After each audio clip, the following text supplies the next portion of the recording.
ज्योतिष रतन केंद्र चैनल पर हमारे आप सभी प्रिय दर्शक गणों का बहुत बहुत हार्दिक स्वागत और अभिनंदन। मेरे प्रिय साथियों, मैं हूं आचार्य पंडित सर्वदानंद शर्मा। मेरी ओर से भी हमारे आप सभी प्रिय दर्शक गणों को एक बार फिर बहुत बहुत प्यार भरा नमस्कार। तो साथियों, आज की जो चर्चा है ये आपके अपने मासिक राशिफल को लेकर के है, यानी कि मंथली राशिफल, जो कि मई 2026 का है। और इसके माध्यम से आज हम ये जानने की कोशिश करेंगे कि जो आप हमारे मेष राशि के जातक हैं, यानी कि जिनका एरीज असेंडेंट बनता है, उनके विषय में सारी बातें होंगी, सारी जानकारी आपके साथ शेयर करेंगे।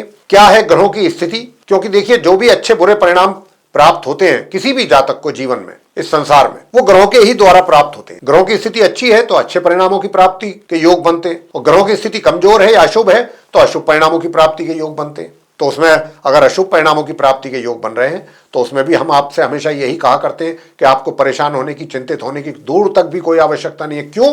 क्योंकि फिर हम अंत में कुछ ऐसे छोटे छोटे और सटीक उपाय आपको दिया करते हैं कि अगर आप उनको थोड़ा सा श्रद्धा पूर्वक ढंग से करते हैं और नियमित रूप से अगर करते हैं तो उसके अच्छे परिणाम आपके सामने आते हैं। तो साथियों, आइए सबसे पहले ग्रहों की स्थिति से आपको अवगत कराएं मेष लगन राशि के जातकों को, जो कि मई 2026 में बन रही है। तो ठीक मेरे पीछे स्क्रीन पर चार्ट डिस्प्ले हो रहा है, यह आप मेष लगन राशि के जातकों का ही चार्ट है। और इस चार्ट में हमने ग्रहों की स्थिति को बहुत ही स्पष्ट रूप से दर्शाने की कोशिश की है।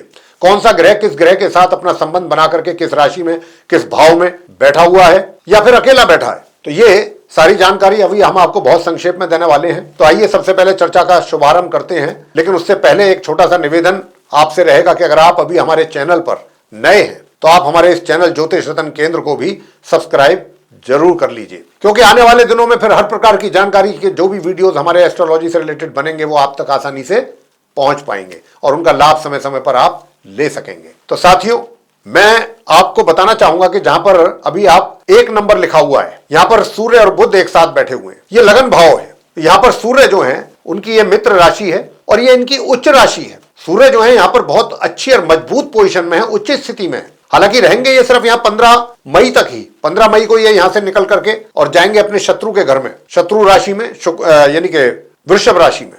वहां पर इनको शुक्र का साथ नहीं मिल पाएगा, क्योंकि शुक्र अभी फिलहाल वहां पे मौजूद हैं, लेकिन वो इनके पहुंचने से एक दिन पहले निकल जाएंगे। तो सूर्य वहां पर जाएंगे, लेकिन उससे पहले यहां से बुध निकल जाएंगे। जो बुध अभी सूर्य के साथ बैठे हुए हैं लगन भाव में, बुध भी जो है यहां से 14 मई को निकल करके अपनी ये समराशि मेष से अपनी मित्र राशि में जाएंगे। वृषभ राशि उनकी मित्र राशि है, सेकंड हाउस में, जहां 2 नंबर लिखा है, जहां फिलहाल शुक्र बैठे हैं। तो 14 तारीख को बुध वहां चले जाएंगे और 14 तारीख को ही वहां से शुक्र निकल जाएंगे उनके मित्र। वो कहां जाएंगे? वो अपनी मित्र राशि मिथुन में जाएंगे, जहां 3 नंबर लिखा है, जहां पर गुरु बृहस्पति बैठे हुए हैं, और वो फिर वहीं पर रहेंगे माह के अंत तक, 14 तारीख से लेकर शुक्र। इधर सूर्य जो है 15 मई से लेकर के माह के अंत तक अपनी शत्रु राशि वृषभ में रहेंगे, और बुध जो है 14 तारीख से लेकर के जब ये जाएंगे यहाँ, तो ये मार्गी और अस्तवस्था में जाएंगे। हालांकि ये 29 मई तक रहेंगे यहाँ बुध। 29 मई को फिर ये अपना राशि परिवर्तन करेंगे। हालांकि 25 मई को ये राशि परिवर्तन करने से पहले उदय हो जाएंगे पश्चिम में, और फिर ये 29 तारीख को, 29 मार्च को अपनी स्वयं की राशि मिथुन में करेंगे प्रवेश, जहां पर बृहस्पति बैठे हैं, जहां 3 नंबर लिखा है, थर्ड हाउस, तृतीय भाव में। ये स्थिति रहेगी सूर्य, बुध और शुक्र की।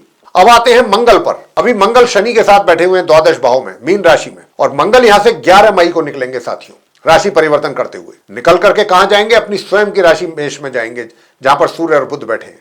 तो यहां पर 11 तारीख को जब ये पहुंचेंगे तो 11 तारीख से 15 तारीख तक अपने मित्र सूर्य के साथ रहेंगे ये, और 14 तारीख तक रहेंगे ये अपने शत्रु ग्रह बुध के साथ अपने ही घर में। हालांकि माह के अंत तक बने रहेंगे मंगल, मार्गी भी होंगे, ये उदित भी रहेंगे, बहुत अच्छी मजबूत पोजीशन में रहेंगे। और यहां पर आने के बाद ये रूचक योग बनाएंगे, पंच महापुरुष राजयोग का रूचक योग, जो कि बहुत श्रेष्ठ राजयोग माना जाता है। कुल मिलाकर के मंगल की स्थिति बहुत अच्छी और मजबूत होने जा रही है। और बात कर लेते हैं अब शनि की। तो शनि तो पूरे महीने अपनी सम राशि मीन में ही द्वादश भाव में बने रहेंगे, मार्गी और उदित अवस्था में। बात गुरु बृहस्पति की भी कर लेते हैं। बृहस्पति अभी जहां पर बैठे हुए देख रहे हैं आप, 3 नंबर जहां लिखा है मिथुन राशि, जो उनकी शत्रु राशि है, तृतीय भाव में, तो ये भी मार्गी और उदित अवस्था में पूरे माह इसी प्रकार यहां पर बने रहेंगे। और जैसा मैं बता भी चुका हूं कि 14 मई से इनको इनका साथ मिलेगा शुक्र का।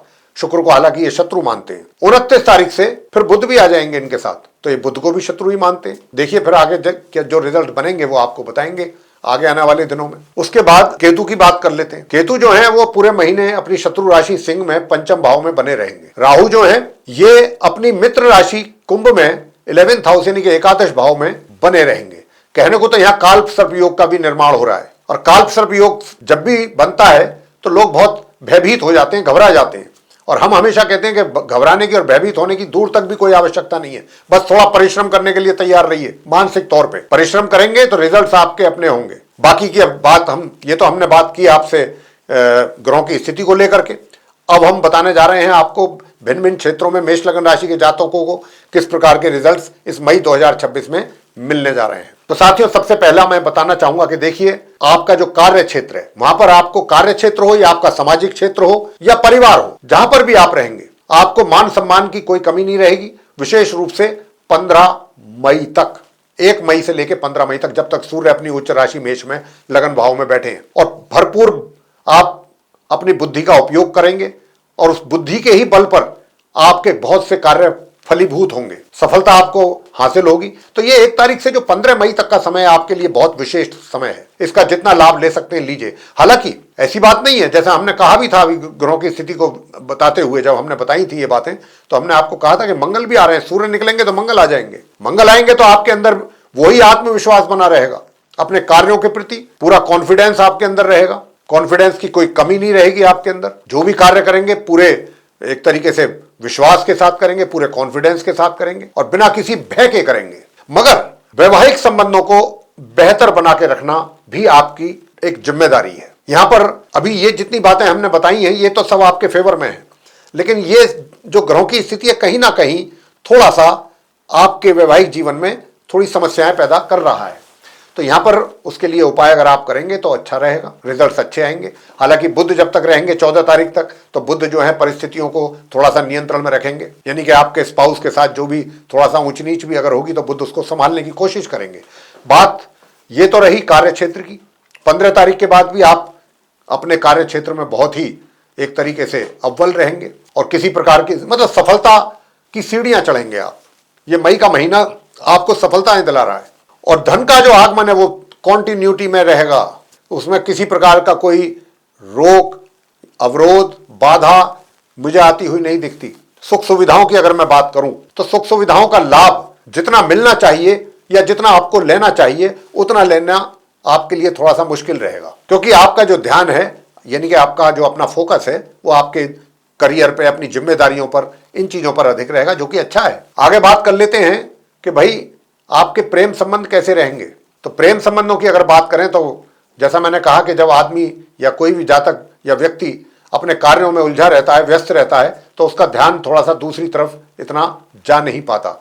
और यहाँ पर आपके साथ जो हालात हैं वो कुछ इसी प्रकार के ही ज़्यादा बनने की संभावना है कि आप अपने व्यस्तता के कारण, अपने कार्यों में आपकी पूरी इन्वॉल्वमेंट होने के कारण आपका दूसरी तरफ ध्यान इतना आप नहीं दे पाएंगे, और कोई दूसरा कारण नहीं है। हाँ, इसके वजह से थोड़ा सा ये जरूर हो सकता है कि आपके अपने जो आपका सोलमेट है या जो आपका मित्र है, मेल या फीमेल, थोड़ा सा मिसअंडरस्टैंडिंग हो सकती है। तो मिसअंडरस्टैंडिंग ना हो, इसका आपको बहुत अच्छा सा ध्यान रखना चाहिए।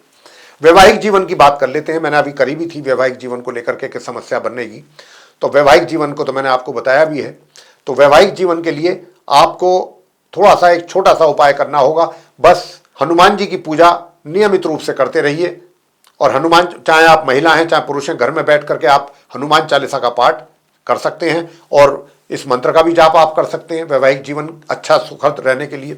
ओम ह्रीं क्लीं हूं मातंगई फट स्वाहा, इस मंत्र को भी आप 108 बार जाप कर सकते हैं। वैसे मैं आपको बता दूं कि देखिए 14 तारीख के बाद से, 14 मई के बाद से 14 तारीख तक कुछ थोड़ा ज़्यादा समस्याएं रहने की संभावना बन रही है वैवाहिक जीवन में, लेकिन 14 तारीख के बाद चीज़ें अपने आप ही धीरे धीरे सही होंगी काफ़ी हद तक। अब बात करते हैं आपके पारिवारिक संबंधों को लेकर के। पारिवारिक संबंध तो आपके बहुत अच्छे रहने वाले हैं, बाकी लोगों के साथ आपका व्यवहार भी बहुत अच्छा रहेगा 14 तारीख तक तो विशेष रूप से। 14 तारीख के बाद से थोड़ा सा आपको, यानी कि आपकी जो वाणी है उसमें थोड़ा सा एक कड़क वाणी हो रहेगी। थोड़ा सा बोलने के समय पर आपको ध्यान रखना होगा कि कोई आपकी बात से हर्ट ना हो जाए, इस बात का भी आपको ध्यान जरूर रखना होगा, और इसकी संभावना भी बहुत ज़्यादा बनेगी। तो यहाँ पर पारिवारिक संबंध भी थोड़ा सा इसी बात पर डिपेंड करेंगे आपके, यानी कि आपका अपना मुंह भाषा और आपका व्यवहार, ये बहुत मायने रखेगा माह के मध्य से माह के अंत के बीच में। बात कर लेते हैं एजुकेशन को लेकर। एजुकेशन की जहां तक बात है तो जो हायर स्टडीज वाले स्टूडेंट्स हैं उनको तो बहुत उत्तम परिणामों की प्राप्ति का योग बना हुआ है पूरे माह।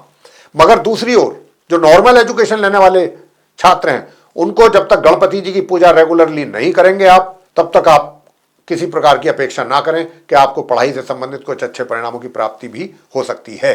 तो ये चीज आप जरूर करिए, गणपति जी की पूजा करिए, आपको अच्छे परिणामों की प्राप्ति होगी। संतान के द्वारा भी माता पिता को तभी अच्छे परिणामों की प्राप्ति होगी जब गणपति जी की पूजा रेगुलरली की जाए, नित्य प्रतिदिन। चाहे गणपति जी के मंत्रों का जाप करें आप, चाहे गणेश चालीसा का पाठ करें, चाहे गणेश अथर्व शीर्ष का पाठ करें, जो भी करना है गणपति जी की पूजा आप जरूर करें। गणेश स्तोत्रम का पाठ कर सकते हैं, आप कुछ भी करें तो आपको अच्छे, अगर गणपति जी की पूजा कर रहे हैं तो बहुत अच्छे परिणाम प्राप्त हो पाएंगे, ये मैं कह सकता हूं।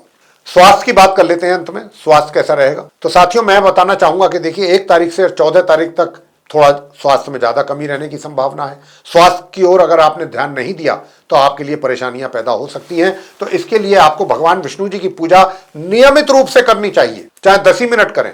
ओम नमो भगवते श्री वासुदेवाय बहुत अच्छा मंत्र है, इसका जाप करिएगा 11 बार, 21 बार या 108 बार, जितना भी आपके पास समय है। तो देखिए आपका स्वास्थ्य अच्छा रहेगा, विरोधी आपके शांत रहेंगे, और अगर आप कोई कर्ज वगैरह उतारना चाहते हैं या लेना चाहते हैं वहां पर भी आपको उसमें भी आसानी रहेगी। तो साथियों ये था आप मेष लगन राशि के जो हमारे जातक हैं उनका अपना मासिक राशिफल मई 2026 का। अगर हमारा आपको ये चर्चा राशिफल को लेकर के पसंद आई है तो हमारे इस वीडियो को लाइक जरूर कर लीजिए, और अगर अभी तक आपने हमारा चैनल सब्सक्राइब नहीं किया है तो चैनल को भी कृपया सब्सक्राइब जरूर कर लें।